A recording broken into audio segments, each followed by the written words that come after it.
Hey everyone, Mr. Sujano here, your source for gaming, tech, emulation, and open source news. Let's get started.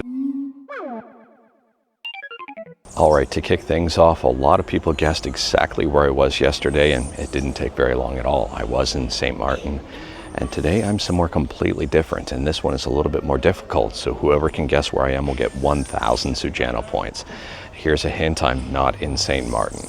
Anyways, here we've got a lot to talk about, and I'll try to get through it as I go about my day. Now, before we get to the first thing on the docket, I do have a fluff for you. And this little girl here is fluffy as all get out. Very happy to be on camera and very happy for some attention. So first up on the docket, we're talking about Steam.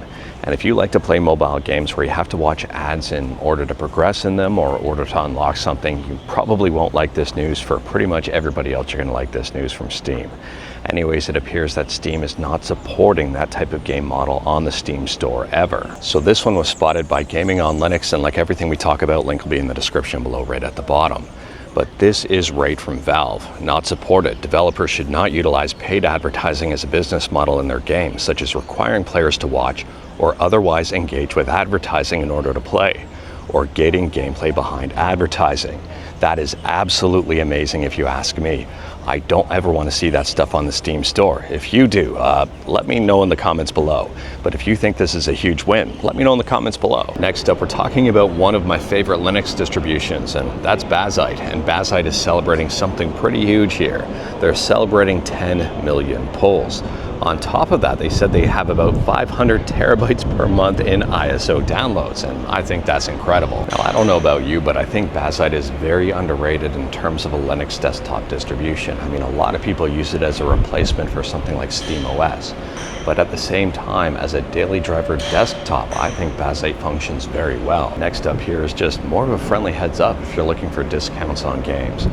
Right now there's a very good build your own bundle for Capcom Games, so you can get stuff like Devil May Cry 5 and even more, Ace Attorney and other games for pretty darn cheap, and you can get them on a discount if you don't have them already. So it's over on fanatical.com, and like everything we talk about, link is in the description below at the bottom, and this isn't paid or anything like that. I just think it's a good deal.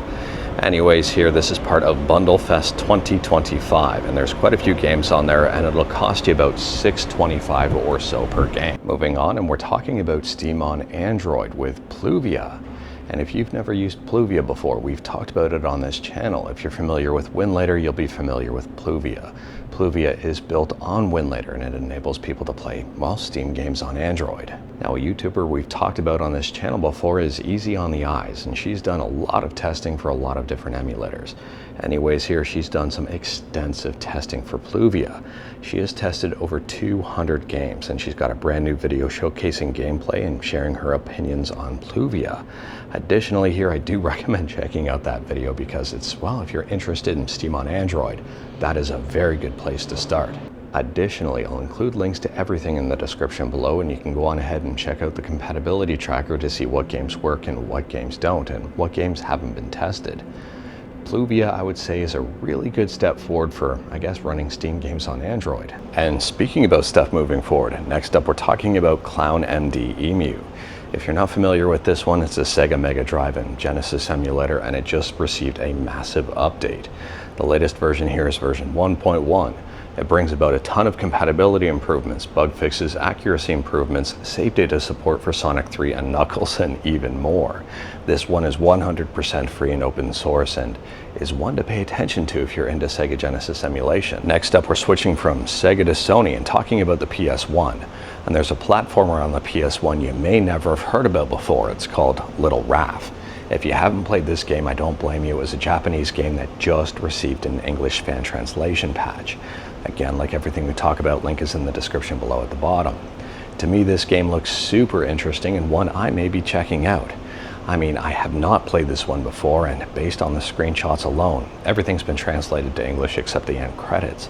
But based on the screenshots alone, and it seems like a game I would very much enjoy. So I guess the big question here is, if you've played this game before, let me know your thoughts about it in the comments below. Let me know if it's worth checking out, and let me know if it's worth other people checking out as well. And speaking about ROM hacks and translations and all of that stuff, next up we're talking about F-Zero.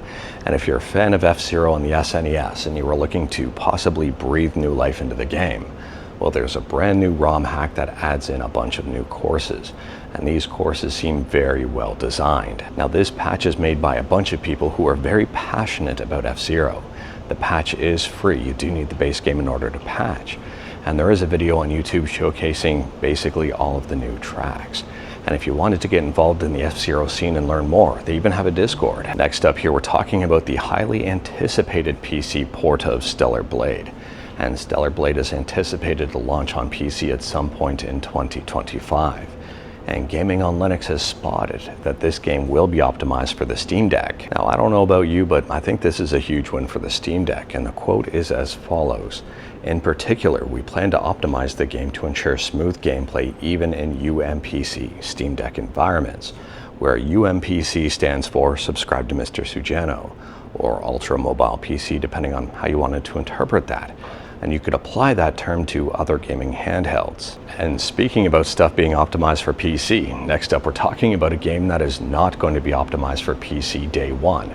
And that's because the game isn't hitting PC day one. It's not launching on PC till a later date, and that is Grand Theft Auto 6.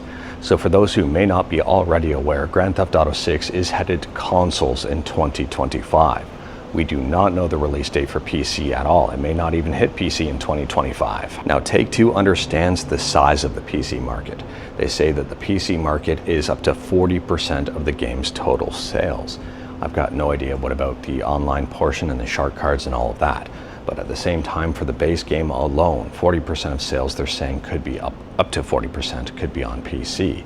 That is a very huge chunk to exclude on launch. But they also say that console exclusives, at least timed console exclusives, sell consoles. So based on the article over on Insider Gaming, it does appear that Take-Two may change their stance in the future as the PC market continues to grow. But for right now, they're sticking to their tried and true method here of releasing on consoles first and then PC later. And there's still a risk of it not ever releasing on PC, but I would say it's a very small risk. I would say it's pretty much guaranteed that GTA 6 will be hitting PC. Anyways, let me know your thoughts about this one. If you're excited about GTA 6 on PC, you may be waiting until 2026, but don't hold me to that. Next up here, we're talking about a very interesting stat that comes courtesy to us from TimeExtension.com.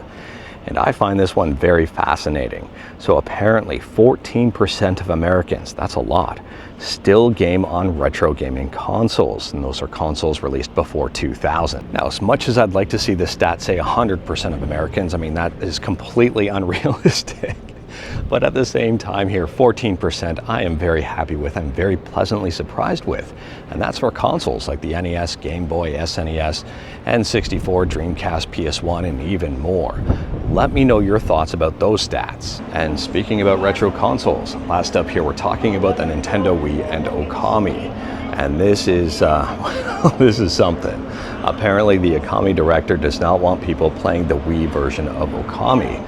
And that's because the Wii version is considered, I guess, inferior. Now, in most cases, I would say that's a pretty hot take, but this is the director of Okami. Let me know your thoughts about that one. I mean, if you've only ever played the Wii version of Okami, you've probably got very fond memories of it. But if you played the PS2 version of Okami and then played the Wii version, let me know which version you think is superior. I mean, if you don't believe me, here's the quote right from VGC, and this is the quote right from the director. The Wii version is not the original. I made the PS2 version. If you're going to play it now, the best version is the HD version. Personally, I don't want you to play the Wii version. Now, the Wii version of Okami is notorious for the IGN logo or the watermark on its box art. But at the same time here, I do think the Wii version is worth playing and worth checking out if you've never played the game before. Yes, the HD version probably is the way to go here, but I mean, at the same time, if you've never played Okami before and you've only ever played it on the Wii, I think it's an absolutely fun experience. Maybe that's the hot take. Let me know your thoughts here, because I'm very curious to hear what everyone has to say. But anyways, that is all I've got for you in this one. Straight to the point, all stuff and no fluff. Or one fluff, not the legendary one fluff, but there was a very friendly fluff, a very good fluff. And well, we'll leave it at that. Anyways, we talked about a bunch today. Feel free to discuss anything we talked about in the comments below. And I'm just realizing right now I may have been washed out in a bunch of clips, or maybe too dark because of the sun position. Oh well, whatever, we'll just keep moving on here. If you like this video, leave a like. If you didn't like this video, leave a like. Hit that subscribe button, check out my other videos. Don't tempt fate, save your state, and I'll see you tomorrow.